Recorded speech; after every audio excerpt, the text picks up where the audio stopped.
ma kamid tahay dadka su'aalaha badan iska weydiinaya sidee Facebook lacag looga sameeyaa iyo fikradaha aan Facebook ganacsi uga sameyn kara ama ugu bedeli kara dukaan waxaa jira dad badan oo Facebook page-kooda u bedelay dukaamo iyaga ay leeyihiin isla markaana ka ganacsado waxaan rabaa maanta inaan idinla wadaago ama klibkana idinkula wadaago fikir haddii aad sameysaan gaar ahaan dadka waqtiga heli kara jaaniska heli kara fikir haddii aad sameysaan aad dhaqaalo badan ka sameyn kartaan Facebooka fikirkaas aan idinla wadaagayo tusaale ayaan idin tusi doonaa sidaad arkaysaan page-kan waxaa la yiraahdaa dharmeen ninkan dabcan waa nin u dhashay wadamadan Aasiya u dhashay page-kan sidaad aragtaan waxaa like u ah ama followskiisa dadkiisa ay gaarayaan 7M waa 7 milyan oo qof ayaa page-kiisa ka ah friends ka ah ama like saare ee jecel ee daawada sida aad arkaysaan halkan dadka ku xiran sidoo kale social media page-kiisa ku xiran waxay ka badan yihiin 21 milyan ayay ka badan yihiin dadka ku xiran okay micnaheedu waxa weeyaan waxa dukaankiisa ama page-kiisa Facebook wiilkan uu ka dhigtay meel dhaqaale badan uu ka sameeyo sida darteed waxaan idin tusayaa marka fiidiyoyada uu soo dhigo page-kiisa ee dadkaas oo dhan soo jiitay adigaba inaad sameyn kartid idaawanay adiga idaawanay inaad sidiisoo kale sameyn kartid haddii sida nidaamka uu raacay aad raacdid tusaale haddii aan soo qaato inta badan waxa uu sameeyaa marka fiidiyogan dabcan dadka daawaday sidaad arkaysaan waxay ka badan yihiin ama sheerka kale ayaa waxay ka badan yihiin 4,700 ka badan yihiin almost fiidiyoyada uu soo dhigay 3 milyan 4 milyan habeen dhawood waxaan arkaa fiidiyo uu soo dhigay oo 1 bilyan oo dad ay daawadeen 1 bilyan oo dad ah oo views ah ayaa daawaday ninkaas page-kaas sameeyay ama Facebookan iska leh ma aha ninka aqli badan ma aha ninka aqoon badan ma aha nin maxay ahayd wax adiga aad garanay dabcan laakiin ficilada kilibyada uu soo sameeyay ayuu ku kasbaday dadkaas intaas leeg inay daawadaan sidaan halkan aad arkaysaan macluumaadkiisa dhan waa soo gali kartaan waa daawan kartaan macluumaadkiisa dhan waa ka halkaas aad ku arkaysaan dadka ku xiran halka ay marayaan okay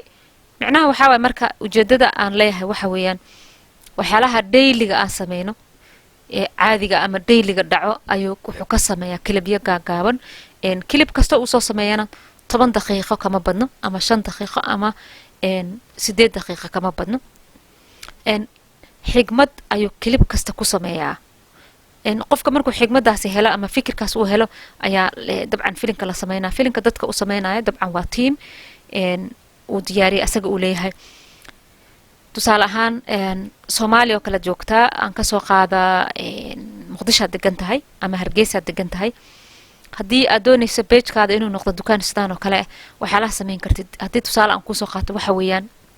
daily waxyaalaha dhaco maalinlaha oo dhaco ayaad aruurinaysaa oo bulshada dhexdeeda ka dhaco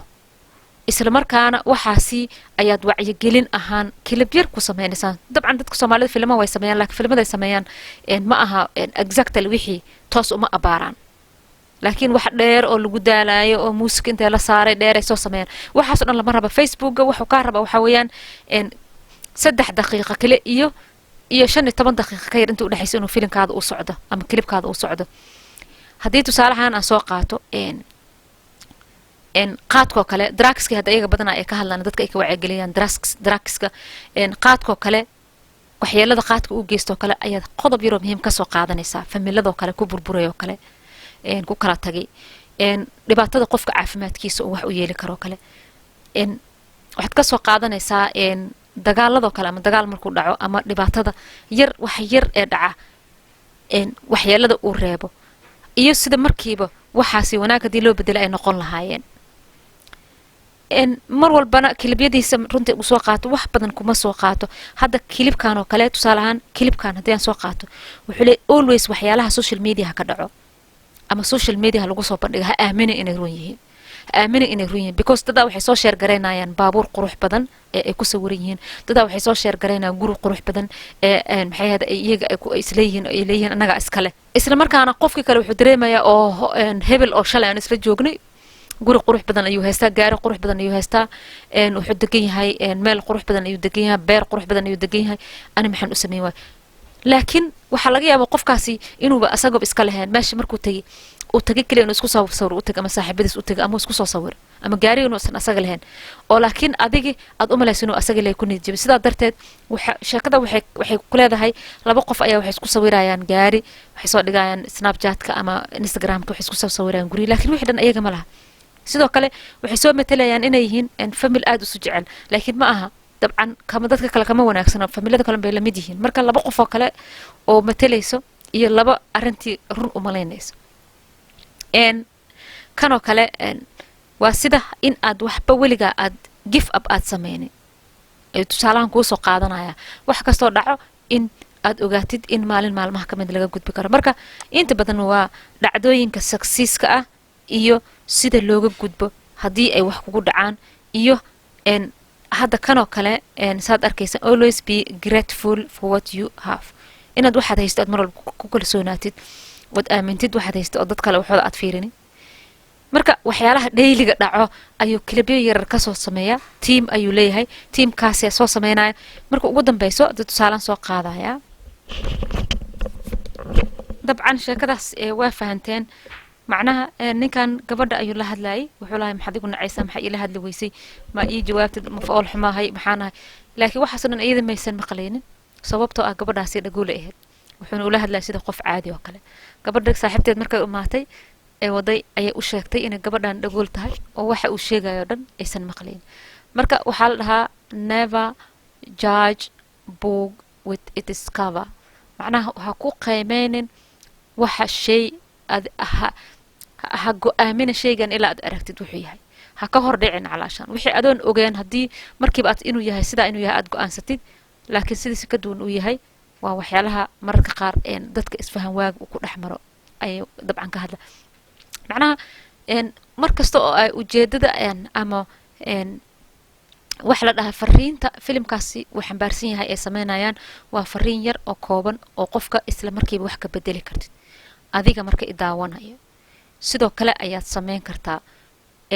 fiidiyoya joogta ama clip joogta oo 3 daqiiqo 4 daqiiqo soconayo oo isla markaa dadka ay daawadaan qalbigooda bedelayo ayaad sameyn kartaa marka aad sameysid waxaad heli doontaa dad badan oo ku daawado si share gareeyo adigana abaalmarin ayaad heli doontaa way facebooka waxyaalaha lacagta uu ka bixiyo waxa kamid ah in fiidiyoyada aad soo gelisay dad badan daawadaan follows badanna aad heshid oo aad kasbatid sidaa darteed waxaan marka la idin leeyahay facebook pagekaada ka dhiga dukaankaada ganacsi ee aad adiga ka faa'iideysan karto dadkana aad uga faa'iideyn karto ka dhigo sababtoo dadka ku daawado waxyaala xigmad leh markaad soo dhigtid way ka faa'iideysanayaan fariintan waxay ahayd maanta aan idin soo diray inaad ka faa'iideystaan isla markaana facebook pagekaada aad ka dhigatid dukaankaada ganacsiga ee faa'iidooyin badan aad ka samaysatid aad mahadsantiin. Assalaamu calaykum.